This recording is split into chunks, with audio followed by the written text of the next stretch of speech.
Welcome back to Analytical Media. We are a consortium, a group of therapists, college professors, academics, and well-published peer-reviewed authors.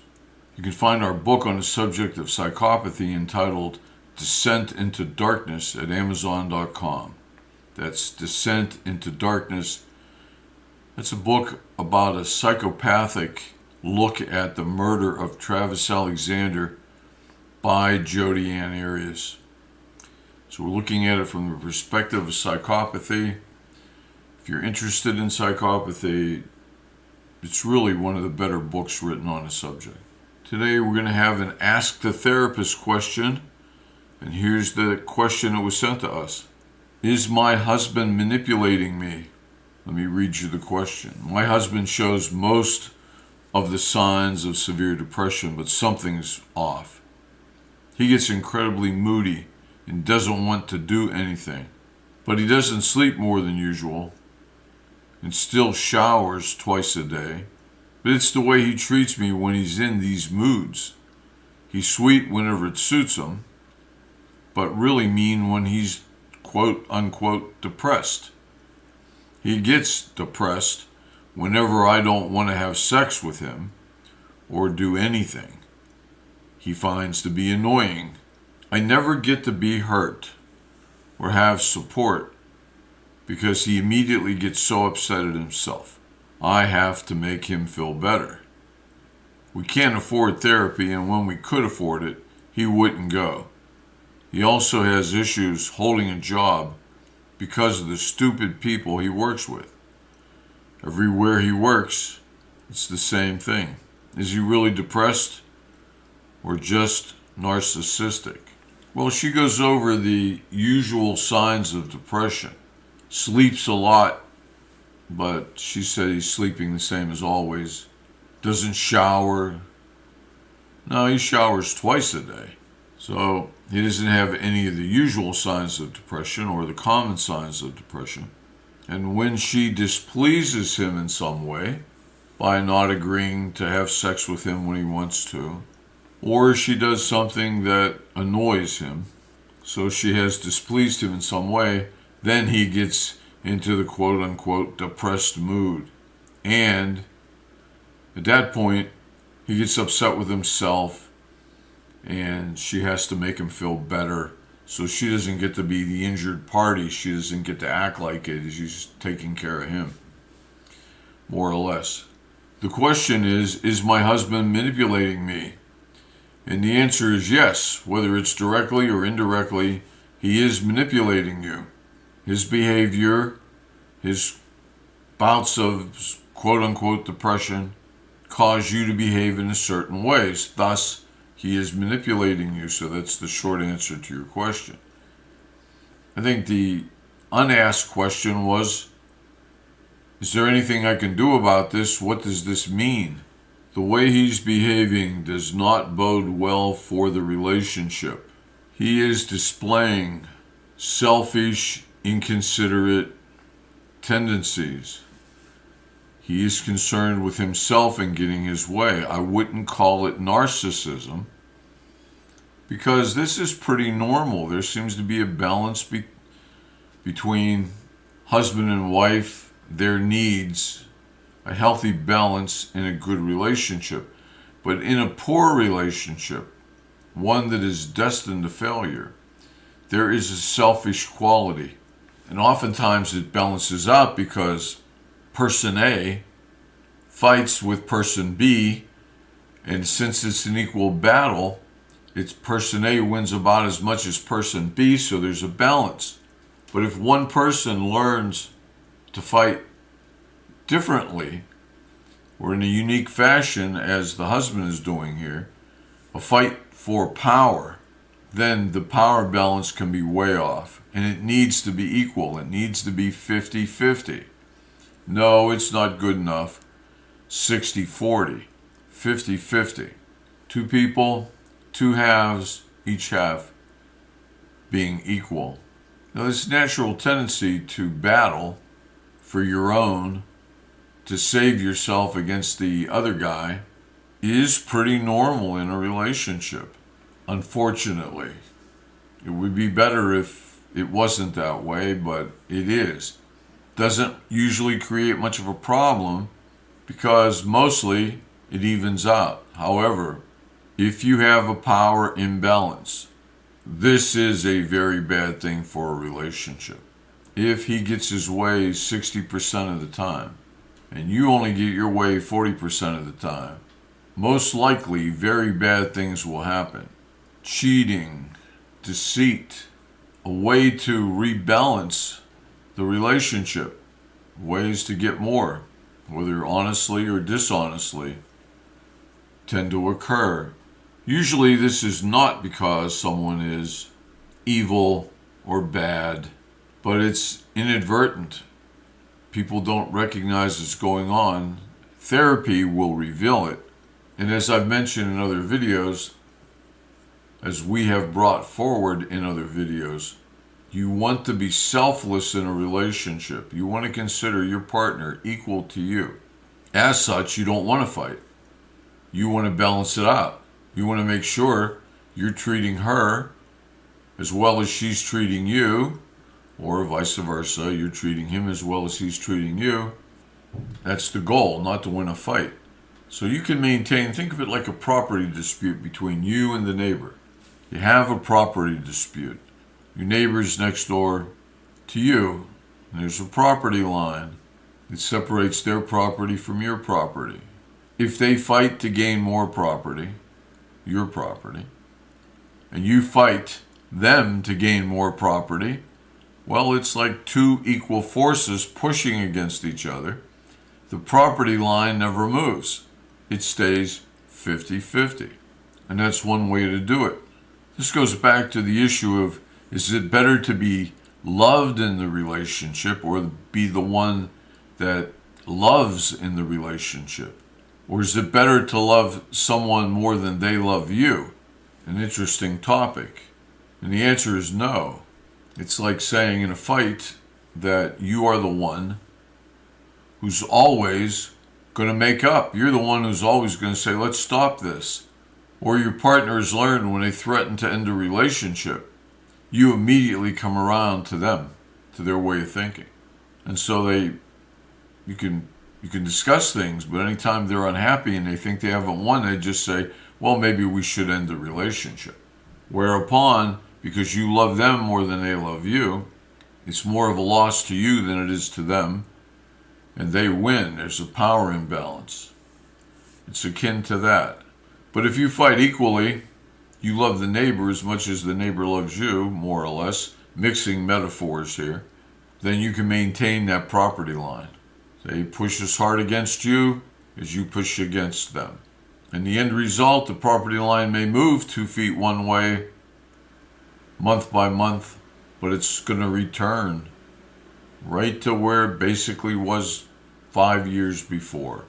It's always going to stay pretty much the same. Now, let's look at another way that the property line can stay just about where it was, where it should be, that 50-50 balance. Another way is you have one neighbor who is pretty far advanced, is a very healthy neighbor, a really good neighbor, a really good partner, once again, mixing metaphors. They know that there should be a 50-50 power balance. And they know that what property owner B wants is as important as what property owner A wants. And even though this healthy neighbor, property owner A, is more powerful than property owner B, knows more sneaky ways to steal land, knows better ways to win, as in this example, the husband who gets in these bad moods when he doesn't get what he wants, or when his wife's doing something to annoy him. So he controls her.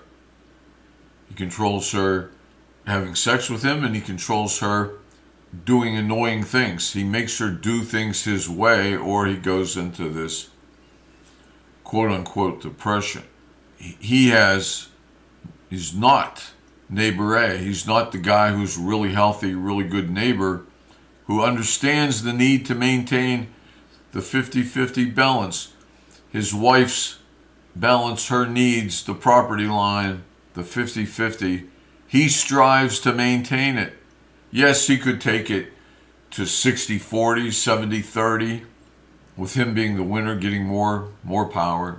But he strives to make sure that the wife's needs are fulfilled, even when the wife would mistakenly give it up. She might say to him, I was thinking about it and I think you ought to have 10 more feet of my land. He would say no. Not only would he not fight for it, he would not accept it as a gift.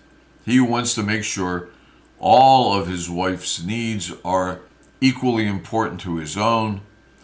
She needs something more than him, she gets it, and he doesn't. He's taking care of her to maintain that line. Every relationship should be like that. It shouldn't be we're going to argue and fight, manipulate, cheat, and connive, each of us, to get more power. You could say, well, what does that mean? Power means, whose house do you go to at Christmas time with the kids?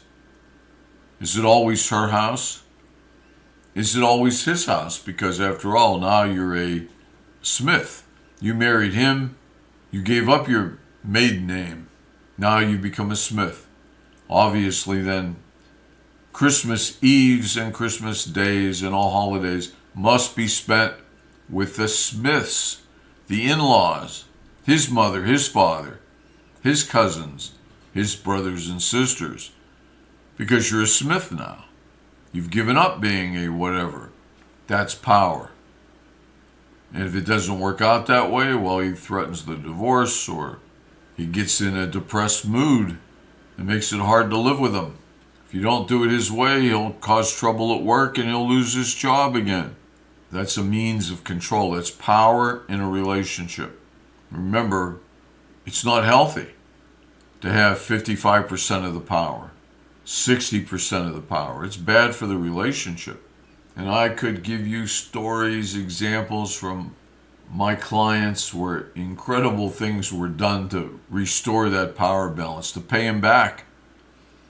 If a woman feels like she's been cheated, or a man for that matter, in a heterosexual relationship, she will find ways, incredible ways, unbelievable ways, to restore the power, to pay him back for taking too much. I'll give you one quick example. I had a client who, they were having marital problems. She started first, then her marital problems became an issue. Then we started some marriage counseling, seeing each of them separately. He had been very controlling, very inconsiderate of her needs. He refused to help her with the 2 younger children. And when he was done with work, he would simply go to a neighborhood bar/club for an ethnic group. Let's say like the Irish Club, though it wasn't the Irish Club. And he'd spend a few hours there until dinner time, where his dinner would be on the table. He'd watch TV, go to bed, and repeat that cycle. And that went on for like 15 years. They eventually, by the way, did get divorced. But they weren't in counseling for 15 years. They were only in counseling for about a year. And it did improve the relationship, but too much harm had been done. And she decided to end it. That was a payback. He did everything that was asked of him. And now he was the good guy. He was a good husband. But too much damage had been done over the years, all those years. And she paid him back there was a Christmas party. She worked at a large facility. And at the facility, they had tables for the Christmas party. And you would simply sign up. It was a big thing with all the tables. And you had to put a deposit down. You just write your name on the chairs, on the sign, the chart.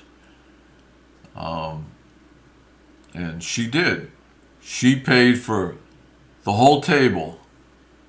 And at the time, I believe each chair was $10. And so she paid for the whole table, which was like $80. And then, she never intended to invite 8 people to that table. She just invited herself and her husband, who she knew would come because he was being the perfect husband now. Herself, her husband, and who do you think the third person was going to be? Now, the other 5 chairs, they'd be empty, so the table would be quite private. There would be no distractions. It would just be her husband, and who? Her lover. That's who. Her lover that she saw almost every day. Her lover that she left her husband for a year later. It was payback for the times that she was sick. She had the flu, but she had to watch the kids herself while he was over at the club drinking. It was a payback. He didn't know any better. In his defense, he thought that's the way it was. The man worked hard. He went to work sick. He worked hard. He went to work with a toothache. He went to work with a bad back. He went to work with a fever. That was his job. Her job was to take care of the house and the kids and make dinner. That's the payback. That's the inequity. To the woman who wrote this question, they can't afford therapy now, and he wouldn't go when they could afford it. Of course he wouldn't go, because he would be painted as the bad guy, the problem in the relationship. It wasn't depression. He's not depressed unless she doesn't have sex with him or she does something to annoy him. That's the only time he has depression, according to what she wrote. This relationship is unlikely to survive. The question becomes, how much damage will be done to this woman? How much pain will she suffer until they get divorced? It is immensely unlikely that he's going to change. Even with therapy, it's unlikely. Clearly, he knows better, because he only turns the quote-unquote depression on when she won't have sex with him or when she's doing something to annoy him. Plus, he loses his jobs because people at work are dumb. Means he wants more power at work. He doesn't get it, and they fire him or he quits. It's not a good thing. As much as it pains me to say this, and it does, because I think a relationship is special.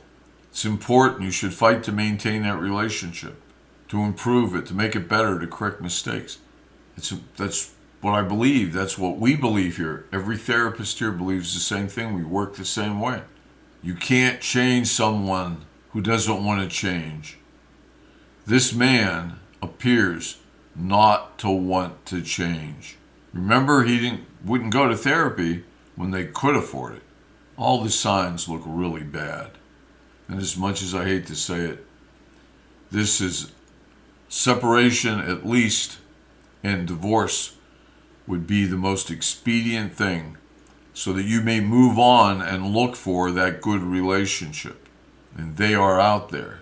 Might take a little time, might be a little hard, but they are out there. This is Analytical Media. We hope you've enjoyed this. If you have, if it helped you in any way, please like this, subscribe to it, share it, so that it can be passed out and on by YouTube to other parties, to other people. The message will be spread. Having said that, I hope everything's gone well for you. We hope you and your families have done well. We'll see you the next time we post. Please join us in the next video or podcast. This is Analytical Media signing off. Please take care.